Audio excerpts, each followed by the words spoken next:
Um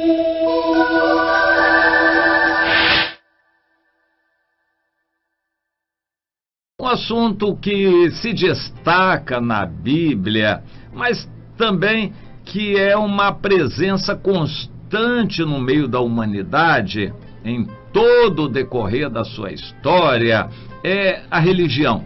A presença do sentimento religioso, a presença do ódio no meio religioso. Em geral, todas as religiões pregam coisas boas, mas porque abrigam um ódio muito grande. E nós encontramos isso em todas as civilizações, em todo o decorrer da história. Nós encontramos isto, o ódio presente nas religiões. Essa explicação não é muito complexa. As religiões se agrupam, são levadas a formar organizações, ter patrimônio, eleger líderes, envaidecer pessoas, trabalhar com dinheiro, carregar interesses, e em defesa disso tudo são levadas a guerras. Quantas guerras religiosas aconteceram no decorrer da história? A gente pergunta, onde está Deus? Eu pergunto, Deus está nas religiões? Você sabe responder isto. Esta ou aquela, são muitas religiões e isso já tem levado a guerras. Mas a Bíblia também nos explica isto em Tiago, no capítulo 4, de onde provém as guerras e contendas. Há contendas que são verdadeiras guerras. De onde procede tudo isto? Dos prazeres que militam na vossa carne, da vaidade, da soberba. O bem-estar de um líder religioso que se enriquece com o evangelho, ele não quer perder. Por causa disso, ele briga, divide igrejas, ele faz e acontece para defender o seu direito. Isso não é de Deus, não tem nada de Deus. Eles usam o nome de Deus, mas não tem nada de Deus. Quando a religião começa a lidar com dinheiro, patrimônio, prédios, templos, catedrais, etc., etc., já está fugindo por completo ao projeto de Deus. Você vê no Novo Testamento Deus mandando construir templos e a igreja juntar patrimônio? Não, isso não existe. A igreja verdadeira é essencialmente mística, um corpo espiritual de pessoas. São pessoas. O reino de Deus não está em templos feitos por mãos. O reino de Deus está dentro de nós. Jesus deixou isto muito claro. O meu reino agora não é deste mundo. Então, por que as religiões ajuntam dinheiro, patrimônio, prédios e lidam com tanto poder humano, tanto interesse? Isso não é de Deus, é carnal. Mas nós verificamos que este ódio religioso existe até no meio do cristianismo. Normalmente, em todos os movimentos de renovação espiritual que aconteceram no decorrer da história, em todos os avivamentos, sempre houve um interesse. Quando Deus, por exemplo, começa um avivamento pentecostal no Brasil, não faltam aqueles que querem dominar, querem fazer aquilo virar uma denominação, estabelecer modos ali de trabalho, estabelecer uma diretoria, gerar cargos e salários para proteger alguns beneficiados. Isto é de homens, isso não é de Deus, é Babilônia, é muleta. Isso daí são pretensas ajudas que não ajudam. Na obra de Deus, não. Deus queria que houvesse um movimento espiritual em cada lar, em cada casa, e não construção de templos. Mas o cristianismo se degenerou e assumiu características muito semelhantes às dos outros povos e das outras religiões. Até mesmo o cristianismo, quando se institucionalizou, e isso começou assim significativamente com Constantino, lá em Roma, quando estabeleceu em Roma um privilégio para os bispos e clérigos cristãos que se beneficiaram. A queda espiritual foi vertiginosa, a igreja decaiu do seu poder espiritual e começou a disputar o poder humano de bens, patrimônio, cargos, salários, dinheiro, interesses, e perdeu por completo a bênção espiritual. Consta na história que um determinado papa, passeando lá pelos jardins e pelos próprios da Igreja Católica, desabafou para o seu secretário: nós hoje não podemos mais dizer como Pedro, o apóstolo Pedro disse, ouro nem prata não temos. Porque ele quis dizer o seguinte: a igreja está rica, nós temos muito ouro e prata. E o secretário emendou rapidamente: santidade, mas em compensação, nós hoje também não podemos dizer mais, levanta-te e anda. Perdeu o poder espiritual. Mas isso não é só no catolicismo. Em todos os ramos do cristianismo, onde a instituição começa a vigorar, a institucionalização da religião é o mal que faz os olhos se focarem em coisas materiais. Então a pessoa vai à igreja. O que significa isso?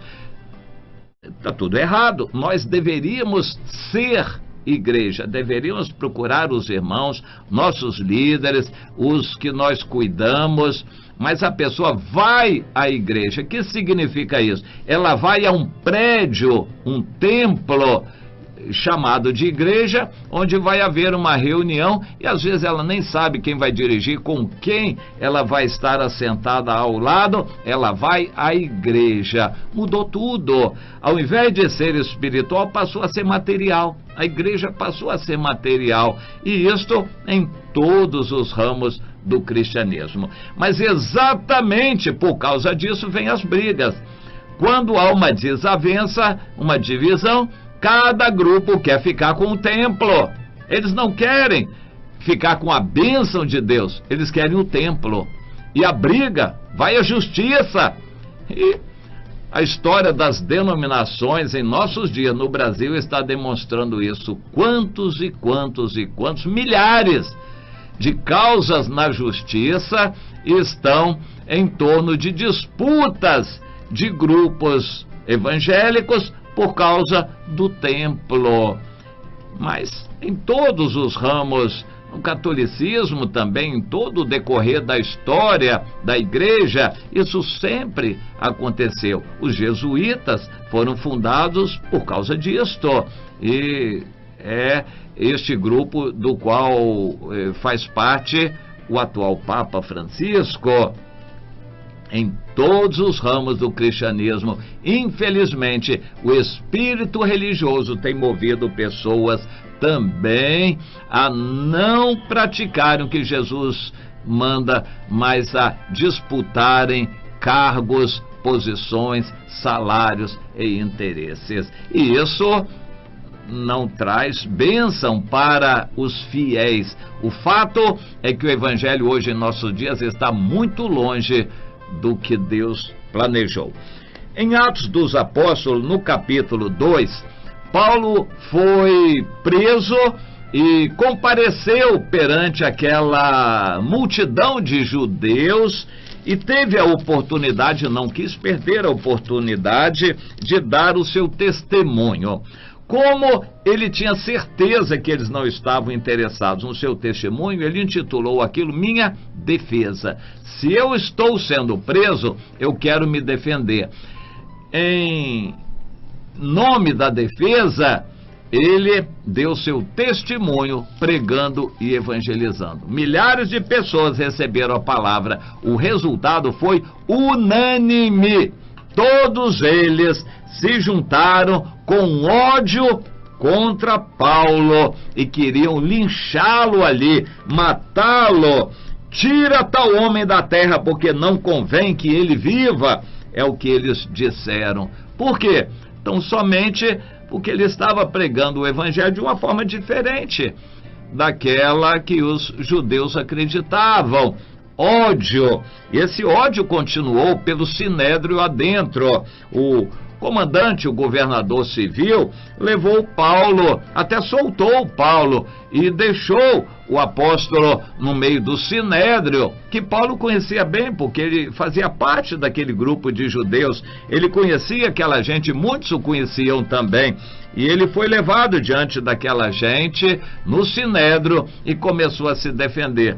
Não demorou muito até que o sumo sacerdote mandasse alguém dar uma bofetada nele. No sinédrio, que deveria reunir os líderes mais sensatos, mais equilibrados, infelizmente, o ódio foi o predominante.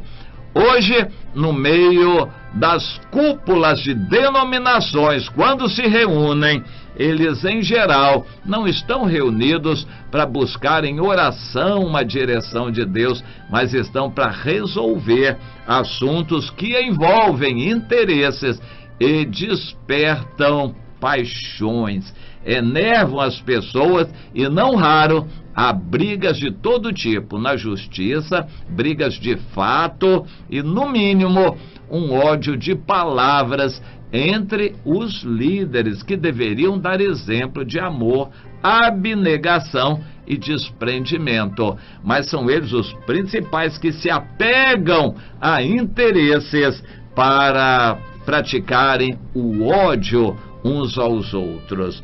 O contrário do que Jesus mandou, ele disse, é pelo amor de uns aos outros que o mundo vai conhecer que vocês são meus, que vocês estão comigo. Infelizmente, esse espírito continuou.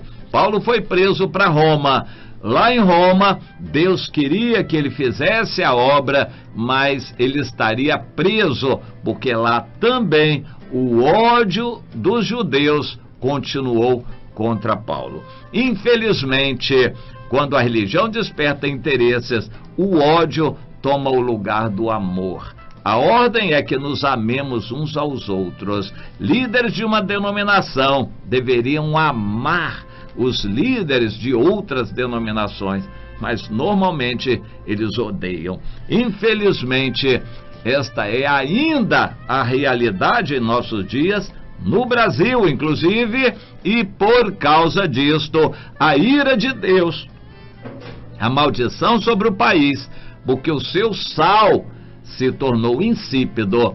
Juízo de Deus, que ainda vai se agravar, está vindo sobre o Brasil, numa tentativa de Deus despertar o seu povo, a começar dos seus líderes, para se humilharem e reconhecerem seu erro e se voltarem para Deus como um povo verdadeiramente sacerdotal e não um povo patrimonial, um povo de interesses, mas um povo de amor, de uma mensagem e de um coração desprendido das coisas deste mundo. É assim que Deus quer que andemos, mas como isso não é assim, vai ter que haver muito sofrimento até que cheguemos lá e que Deus nos ajude no meio dessa tempestade toda que ainda está para se agravar.